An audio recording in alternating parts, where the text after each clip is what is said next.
Hey guys, so I'm going to be taking a look at a fairly under-the-radar game for Nintendo Wii. This is Wario Land Shake Dimension.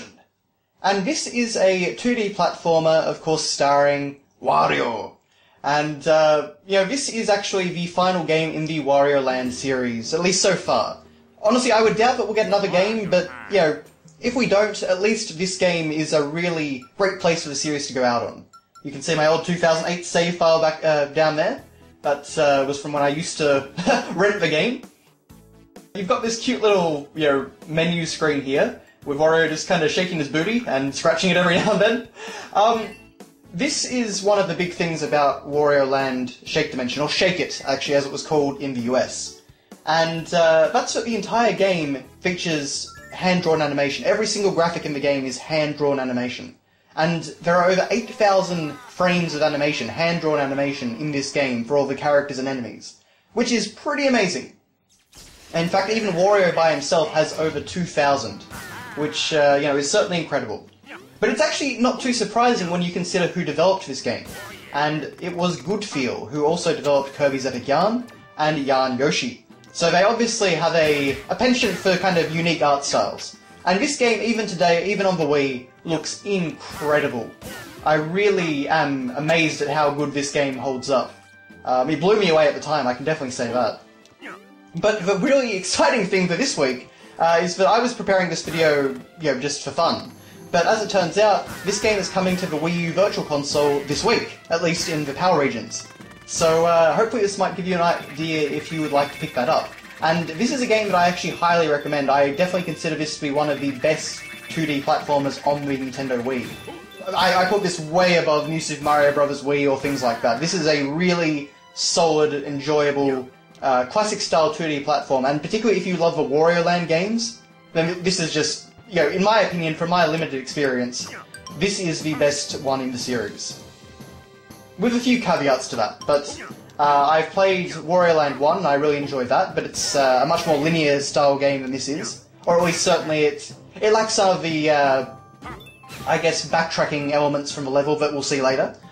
But I've also played Wario Land 4 on the GBA, and that game I don't really enjoy. I think it looks gorgeous, and has a lot of personality, but I don't really enjoy playing it a whole lot. This one, though, I really have a lot of fun with. I've been playing it again for the first time since 2008, just over the past couple of months, and it is a lot of fun. So, in the game you have missions, and you can see there was a golden enemy up there, and here's actually one of the missions that you can fulfill. So we're just starting off with the first level in the game here. This is the Sweet Candy, which is the ship of Captain Syrup, who was a villain in previous Wario Land games, but she's kind of your ally in this one. And, just kind of teaching you the ropes and showing you all the different mechanics. So Wario doesn't have too many abilities, but they are all used in a variety of ways. So this is one of the things, actually, that I do really like. You've got these speed boosters, and they are very handy for kind of quickly traversing levels, and also for some puzzle mechanics, some very interesting ones later on. So you can see we can also crouch, and we can slide down vertical, or rather sloped surfaces. Yes, Wario Land does have slopes, even if Mario Maker doesn't. Interesting enough, that sword enemy, he only seems to show up one time in the game, and it's just in this one area here. I'm not sure if he's supposed to be a reference to a previous Wario Land game or something like that, but just one of those curiosities. So of course I've already beaten these levels, all the treasure chests are unlocked. Or certainly if I found them, they are unlocked. Now, one of the big mechanics in this game is picking objects up and shaking them. And you should do that by shaking the Wii Remote. That's its motion control gimmick. And on the whole, I think the shaking actually works pretty well. I like the little motion. It does get a bit tiring sometimes, but for the most part, I think it was a good little... it was a fun use of the Wii Remote. And you can see here, we're breaking this little pixie fairy dude out of his captivity. But basically, at the end of every Wario Land game level, at least, certainly Wario Land 4 anyway and beyond, you have these little sequences where you have to get back to the start of the level because, I don't know, something's gonna blow up or something. And you just have to run back. But what this game does that Wario Land 4 didn't, is it gives you these speed boosters at the end of level. So you're actually kind of doing a mad dash back to the start of the level, rather than just kind of backtracking and going through all the same stuff over again. So this is really kind of the ultimate evolution of the Wario Land formula, in my opinion.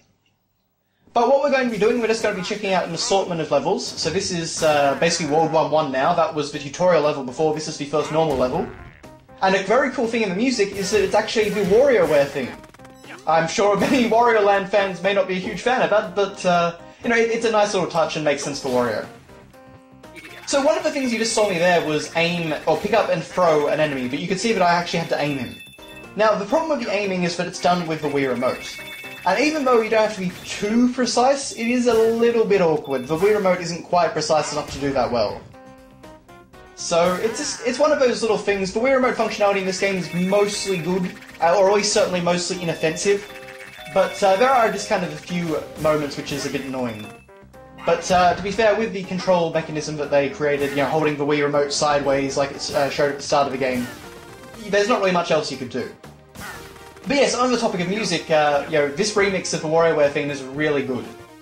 Good Feel, I kind of have a very mixed opinion on their music, because I tend to find that the music in games like Kirby's Epic Yarn and Yoshi's Woolly World, it all sounds very kind of tinny and MIDI, and it kind of doesn't use very nice samples at all. And, you know, that is true for some of the songs in this game, particularly anything that uses the piano. But on the whole, actually, I really do like this soundtrack. There's a lot of really great and very diverse pieces, actually. It's a very eclectic soundtrack. You can see just, you know, in terms of the backgrounds, every single background in this, for every single level in this game is unique. So there is a tremendous amount of art, and you can see that it all looks fantastic. And especially once we bring in some, you know, environmental effects and things like that, you know, this game is just gorgeous. But yes, every single room, it's not actually tile-based, it's not that they have a set number of tiles and they place them all together. Every single room is actually hand-drawn. And you can see that we had a nice little effect there with the sunlight kind of streaming in.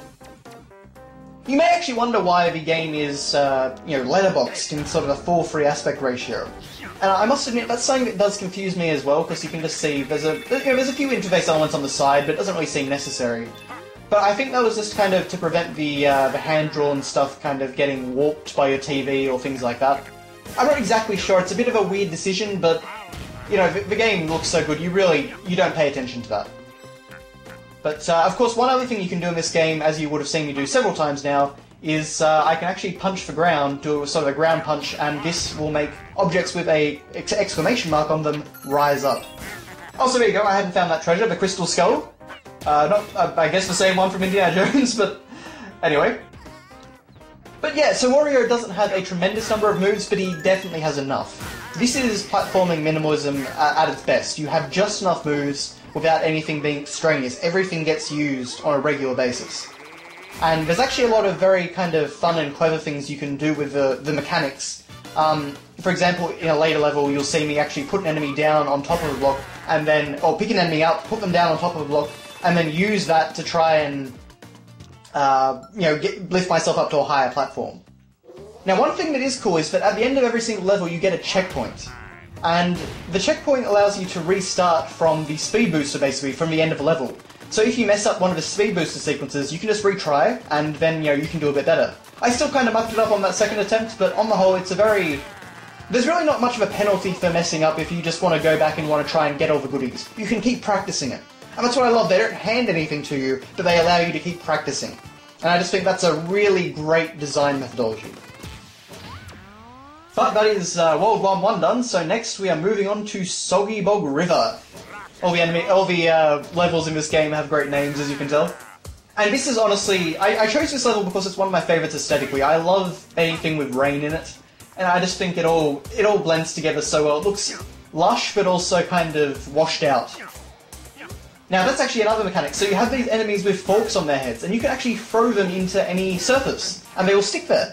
So you can actually do that to kind of, what you'd say, you know, MacGyver your way around some platforming challenges in the game. I've done that a few times just to kind of, you know, get around some things, and it's a lot of fun to do. Okay, so this is a little bit of a puzzle-solving mechanic to get a gem here, and I actually have to shake this bird until all his feathers fall off, and then he runs and destroys all those blocks for me, because I can't destroy them any other way. So just, there's a lot of very cool puzzles in this game that utilise the mechanics in different ways. Even though it's always the exact same mechanics that you're using, it never changes, you never get anything new. It uses them in different ways, and this is brilliant platformer design. So as you can probably tell, you know, by the way I'm gushing over it, I love this game. I I wasn't really sure what to expect when I bought it back. I think I bought it at the end of last year, but I didn't start playing it until this year. But yeah, it is really a joy. I've enjoyed this game so thoroughly. And, you know, something that a lot of Nintendo games kind of struggle with is the bosses, at least certainly in the platformer department. And I can actually say that Wario Land Shake Dimension, or Shake It, actually has some pretty good bosses. They're not amazing, but they're certainly a cut above what we normally get in like a Mario game. They all have a lot of different phases, they've got big health bars, they've got you know, a lot of patterns to learn, they kind of change things up as the battle progresses. And I guess really they are more puzzles than they are, you know, simple tests of your, you know, endurance and agility. But at the same time, they were a lot of fun to fight and a lot more interesting than most Nintendo platformer bosses that I've encountered. So that's certainly something that was, you know, a pleasant surprise in this game.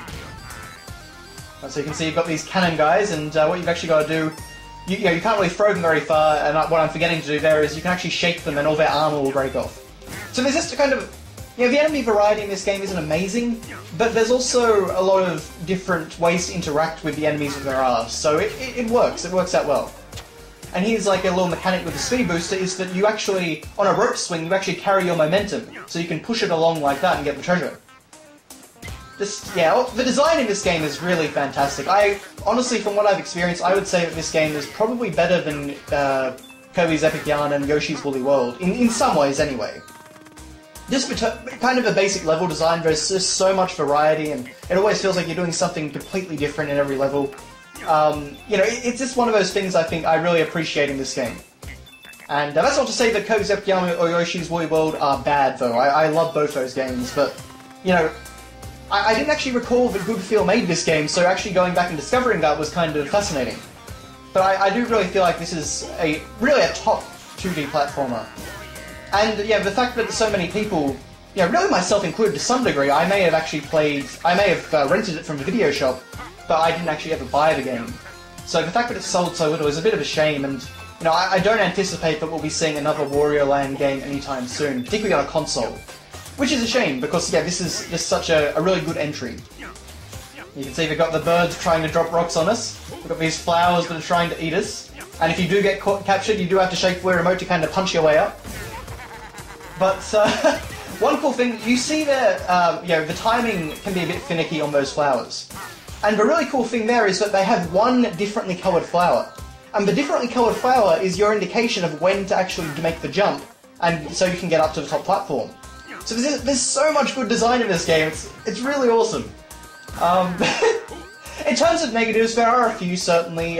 There are 3 submarine levels in the game, or submarine levels as they're called in the game. And they are controlled half D-pad, half motion controls. And while they're not terrible, like they're not really difficult or anything like that, they're not going to impede your progress, they weren't exactly fun either. So that is that's a bit of a black mark against the game. You know, it's only a small thing, but you do have to do them, and you know, that is a bit of a shame. For a game that is so creative and gets so much right, it's kind of a shame when they do a gimmicky mechanic like that, and just, you know, we could have had 3 other levels and it would have been much better. Even, to be honest, a swimming level might have been better. But, you know, just that's a small thing. It's not a big detractor from the game, but just an annoyance, something that's a bit of a shame. But it's interesting, actually. One of the things in this, well, from the development of this game, is that they were actually going to use the Wii Remote to shake. You would basically be able to shake it in either a horizontal or vertical direction to perform distinct actions. And yeah, that would cause the different things in the stage to fall down or things like that. But they actually had to drop that because the Wii Remote couldn't actually differentiate between shaking in one direction versus another. So I couldn't tell if you were shaking vertically or horizontally. I guess they really needed the Motion Plus for that. You know, I think the controls work pretty well in the end, and they certainly feel very responsive. The game actually does have 2 cutscenes. 2 sort of, you know, fully animated cutscenes that look like, you know, a really high-profile anime or something like that. And they were done by Production IG, which is a Japanese animation studio, fairly high profile. And, you know, they are pretty impressive scenes. Even though they're not that long, they do look fantastic. One of the interesting things in this game is that it came out in 2008, like I said. And 2008 was kind of we were in the resurgence of 2D platformers, but it hadn't become a massive genre like it did, you know, maybe by like 2010. You know, we had New Super Mario Bros. On the Nintendo DS, and that certainly kicked things off, as well as a few notable indie games. I believe certainly Super Meat Boy had come out and things like that. But obviously the sales of this game shows that there wasn't a huge market at that point. Which is a shame. You know, I feel like if they did an HD version of this game, you know, that would be amazing. I mean, I guess in a way we are getting a sort of HD version with the Wii U re-release, but sort of Wii U Virtual Console version. But, you know, at least that will actually display in some sort of HD. But, you know, it's kind of a shame that this game didn't get more love at the time, and, you know, it's just one of those games that really deserved more attention than it got, I think. At least certainly in retrospect. You can pick this game up very cheap on the Wii. I believe it's going to be about $10 on the Wii U. So, you know, I would highly, highly recommend it. But now we have this snowy level, and I decided to put this in just at the end to kind of show us some more variety in terms of level aesthetics. And this is a very sort of puzzle-heavy level. So this was actually my first time playing it, so that was maybe a bit of a miscalculation. But I just kind of edited little bits and pieces out of it so that, you know, to keep the flow going. And also, I don't want to spoil the whole level for you guys. I don't want to spoil too much of this game, because again, every level is kind of so interesting and unique. Well, with a few exceptions. I mean, there's some cave levels that drag on a little bit, but levels generally don't outstay their welcome. Everything is very well paced. Okay, so we've got a bit of a puzzle. We have to destroy those blocks to get the treasure chest. And you can see that we can actually become Snowball Wario! So we can use gravity here to roll down and destroy those blocks and get the treasure chest. With the hot dog! Which honestly looks terrifying because it's literally a dog inside a hot dog. I guess Wario would eat it, but a bit of a you know, frightening looking thing. So in this area we can actually use our you know, ground, well, I don't know what you'd exactly call it, your sort of super ground pound attack to knock all these icicles down. You can see that I actually completed a mission. Missions are kind of optional extras in this game. They task you with doing things like beating the level unharmed. They're all the things you can see on the left with the icons. And there are some unique ones, most of them are pretty generic. I don't really bother to do them because you get acknowledged that you beat them, you completed them all, but they are very difficult and they would take a long time to do, I think. Very, very tricky. But, yes, so we have these little sort of, I think these are from Mario somewhere, the sort of shivering fire things that freeze you. I don't know if they're from Mario 2 or something like that. Anyway, but yes, they freeze Wario and send him all the way back, so you've got to be very careful to avoid them. And the reason I wanted to put that in there was because I'm going to kind of talk about something very cool from a design perspective that they do in just a moment. Okay, so here we have to use a ice block rather, to get this gold bag here. And whenever you shake the bag, you've got to shake it up and down. Yeah, I love it. Wario goes, money, money, money. Charles Martinet must have had a real ball with this game because he really knocks it out of the park. There is so much funny Wario dialogue in this. You know, it's kind of a shame that he's reduced to just doing sort of the same Mario lines every now and then. But yeah, so as you can see, when you're doing the speed booster, when you're actually coming back, they actually block off the freezy fire. So that's just a really nice attention to detail that they didn't have to do. They could have potentially screwed players over with that. You can also do this, you can slide through blocks and things like that, which is a lot of fun. But unfortunately, I hit that block. So unfortunately, I didn't quite make it to the end of the level, but you know, even if you can make it through most of the level, it's a lot of fun going through the speed booster. But yes, as you can see, something I should also mention, of course, this level looks absolutely fantastic. Just, you have the snow, the Aurora Borealis effect in the background. Gorgeous. But that is your look at Wario Land Shake Dimension, or Shake It if you're in America. So, yes, highly recommended for me. It is a really a hidden gem on the platform, I think, and it's definitely worth your time and money to go and pick it up. Not a super long game, but definitely a very enjoyable one, and, you know, definitely worth it for the money that you'd pick it up for now. But thank you very much for watching, guys, and I will see you next time. Wah!